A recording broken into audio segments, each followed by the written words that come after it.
Hi അപ്പം കഴിഞ്ഞ വീഡിയോയിലെ കഥയൊക്കെ കേട്ടുണ്ടാവുമെന്ന് വിചാരിക്കുന്നു.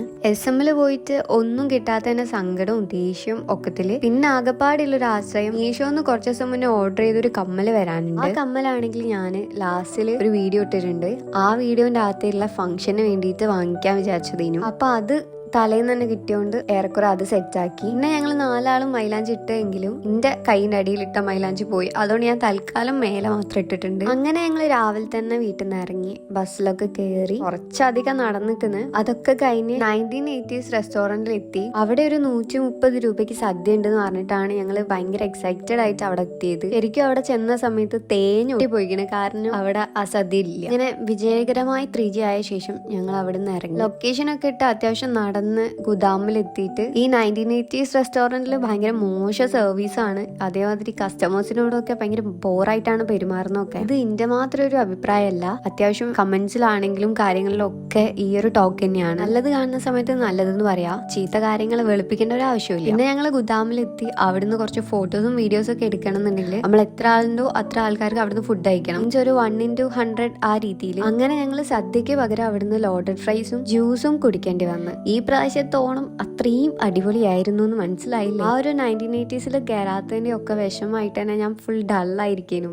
അപ്പോൾ ഈ ഒരു ഏട്ടന്റെ പേര് അൻഷാദ് എന്നാണ്. ഇവര് എന്റെ അടുത്ത് ഇങ്ങനെ ചോദിച്ച സമയത്ത് എന്റെ വായന്ന് എന്തോ വീണു. ആ സമയത്ത് ഇവരെ DSLRന്റെ അകത്ത് എന്റെ ഫോട്ടോസും വീഡിയോസും ഒക്കെ എടുത്തു തന്നു. അത് എനിക്ക് എന്തോ ഭയങ്കരമായിട്ട് സന്തോഷമായി. പിന്നെ ഞങ്ങൾ അത്യാവശ്യം നല്ല ലേറ്റ് ആയിട്ട് അവിടുന്ന് ഇറങ്ങാൻ വേണ്ടിയിട്ട്. ഈ കമ്മലിനാണെങ്കിൽ നല്ല വെയിറ്റ് ആണ്. അപ്പൊ ഞാൻ ഇതിലൂടെ നടക്കുന്ന വഴി തന്നെ ദൂരി കൈവിൽ പിടിച്ചിട്ടാണ് പിന്നെ നടക്കുന്നത്. ഇത് കഴിഞ്ഞിട്ട് ഞങ്ങളിൽ ഒരാൾക്ക് നൈറ്റ് ഡ്യൂട്ടിക്ക് പോകാനുണ്ട്. അപ്പം എത്രയും സ്പീഡ് പോകുന്നോ അത്രയും സ്പീഡ് പോവാന്നുള്ള രീതിയിലാണ് പോകുന്നത്. നമ്മൾ പോയിലും വെച്ചിട്ട് എനിക്ക് തോന്നുന്നു ഏറ്റവും ബാഡ് എക്സ്പീരിയൻസ് ആയിട്ടുള്ളൊരു ഇതാണ്. പിന്നെ എക്സ്പെക്ട് ചെയ്ത പോലെ ഒന്നും നടക്കാത്തതിന്റെ കുറെ സങ്കടങ്ങളും എന്തൊക്കെയോ നടന്നതിൽ കുറച്ച് ഹാപ്പിനെസ്സും അങ്ങനെയൊക്കെ ആയിട്ട് ഒരു ഫുൾഫിൽ ആവാണ്ട് ഇങ്ങനെ തിരിച്ചു പോകുന്നു. അങ്ങനെ കുറെ നേരം ബസ് വെയിറ്റ് ചെയ്ത് ഓൾറെഡി ലേറ്റ് ആയി. പിന്നെ ഓരോ അച്ഛൻ വന്ന് കൂട്ടി.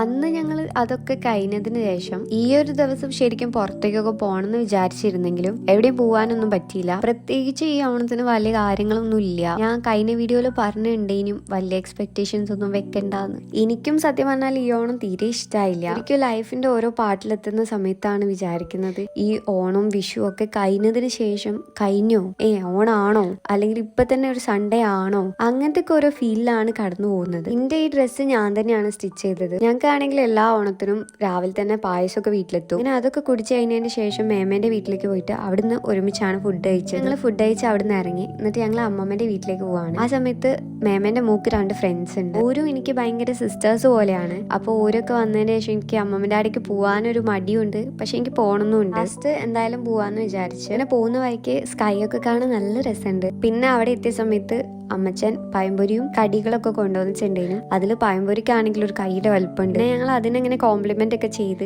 പിന്നെ അവിടെ വിളക്കൊക്കെ കത്തിച്ച്. പിന്നെ ഈ കൊറോണ ടൈമിലൊക്കെ എനിക്ക് അവിടെ നിൽക്കാൻ പോകുന്ന സമയത്തുള്ള എന്റെ മെയിൻ പരിപാടിയാണ് അവിടുത്തെ ചുമര് കേടാക്കുക എന്നുള്ളത്. അങ്ങനെ ചെയ്ത് കൂട്ടിയ കുറച്ച് ഡ്രോയിങ്സ് ആണ് ഇതൊക്കെ. അതിൽ എനിക്ക് ഭയങ്കര ഫേവറേറ്റ് ആയിട്ടുള്ളത് ആ ഹാഫ് പോർഷനിൽ തെയ്യവും കഥകളിയും വരുന്നതാണ്. അങ്ങനെ അതൊക്കെ കഴിഞ്ഞ് കുറെ നേരം കഥയൊക്കെ പറഞ്ഞ് ഞങ്ങളൊരു രാത്രി ഒരു 10 ആയ സമയത്താണ് തിരിച്ചു വരുന്നത്. ഇനി പിറ്റേ ദിവസം ആന്റീന്റെ വീട്ടിലേക്കാണെന്നൊക്കെ പറഞ്ഞിട്ട് ഞങ്ങൾ വീട്ടിൽ നിന്ന് ഇറങ്ങി. അങ്ങനെ ഈ ഒരു 2025 ഓണം കഴിഞ്ഞു.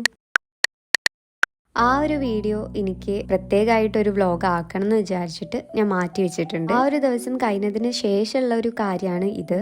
എന്റെ ഇങ്ങനെയുള്ള ഒരു കസിന്റെ കല്യാണമാണ്. ഈ ഒരു കല്യാണത്തിന് വേണ്ടിയിട്ട് അത്യാവശ്യം കുറെ കാര്യങ്ങൾ ചെയ്യണമെന്നും വാങ്ങണം എന്നൊക്കെ വിചാരിച്ചെങ്കിലും കുറച്ച് സോൺ ഔട്ട് ആയി കിടക്കുന്നതുകൊണ്ട് ഒന്നും വാങ്ങാൻ പറ്റിയില്ല. ഇതാണ് ദേവ. ഞാൻ ഇപ്പൊ ആകെപ്പാടെ എടുത്ത് നടക്കുകയും അല്ലെങ്കിൽ ഭയങ്കരമായിട്ട് കളിപ്പിക്കുകയൊക്കെ ചെയ്യുന്ന ഏക കുട്ടി. ഇത് എന്റെ ഭയങ്കര എടുത്ത കസിന്റെ മോനാണ്. മീൻസ് ഈ മേമേന്റെ മൂത്ത മോളെ കുട്ടി. ഞങ്ങൾ ഈ ഓഡിറ്റോറിയത്തിൽ ഇരുന്ന് ഓരോ കഥയൊക്കെ പറയുന്ന സമയത്ത് ഇന്നെ ട്യൂഷൻ ക്ലാസ്സിൽ പഠിപ്പിച്ച ഒരു സാറിനെ കണ്ടു. പിന്നെ എന്റെ ഒരു കസിനായിട്ടുള്ള എന്റെ ഫ്രണ്ട് ഇവിടെ കല്യാണത്തിന് വന്നിട്ടുണ്ട്. ആ ഫ്രണ്ടിന്റെ കഥ കുറച്ച് ലോങ് ആണ്. അതിന്റെ ഇടയിൽ ഈ വീഡിയോന്റെ അകത്ത് ദേവനെ കൊണ്ട് ഞങ്ങൾ വീഡിയോ എടുപ്പിക്കുകയാണ്. എന്നിട്ട് ഓനോട് ക്യാമറയുടെ അകത്തേക്ക് നോക്കാനൊക്കെ പറയുന്ന കുറച്ച് സീൻസ് ആണ് ഇതൊക്കെ. അപ്പൊ ആ ഫ്രണ്ട് പറയുന്നത് എന്റെ കൂടെ ടീച്ചേഴ്സിൽ എന്റെ ക്ലാസ്സിൽ എന്റെ അടുത്തിരുന്നിട്ട് ഞങ്ങൾ 3 ഒരാളെ. പിന്നെ ഞാൻ +2 പോയ സമയത്ത് ഓള് പോളി എടുത്ത്. പിന്നെ ഞാൻ പോളിയിലേക്ക് വരുന്ന സമയത്ത് ഇവിടെ എന്റെ സീനിയറിനും ഇപ്പം പാസ് ഔട്ട് ആയിട്ട് ബിടെക് ചെയ്യാണ്. പിന്നെ ആണെങ്കിൽ എന്റെ മൂക്കിന് ഒരൊറ്റ തന്നെ ഒരു കുരു വന്നിട്ടുണ്ട്. അതാണെങ്കിൽ ഓണത്തിന്റെ അന്ന് കറക്റ്റ് വന്നിട്ട് ഈ ഒരു കല്യാണവും കൂടെ കൂടിയിട്ടാണ് പോയത്. പിന്നെ ഈ ഒരു കല്യാണ പെണ്ണ് പറയുന്നത് ഡാൻസറാണ്. അപ്പം ഓരോ കൂടെ ഡാൻസ് കളിക്കുന്നത് ഫുള്ളും ഇന്നെ പണ്ട് പഠിപ്പിച്ച ഓരോ ചേച്ചിമാരാണ്. അതേപോലെ തന്നെ ഇവർക്ക് ഡാൻസ് പറയുന്നത് അത്രയും അടിപൊളിയാണ്. ഇത് ദേവേന്റെ അനിയത്തി പാറു.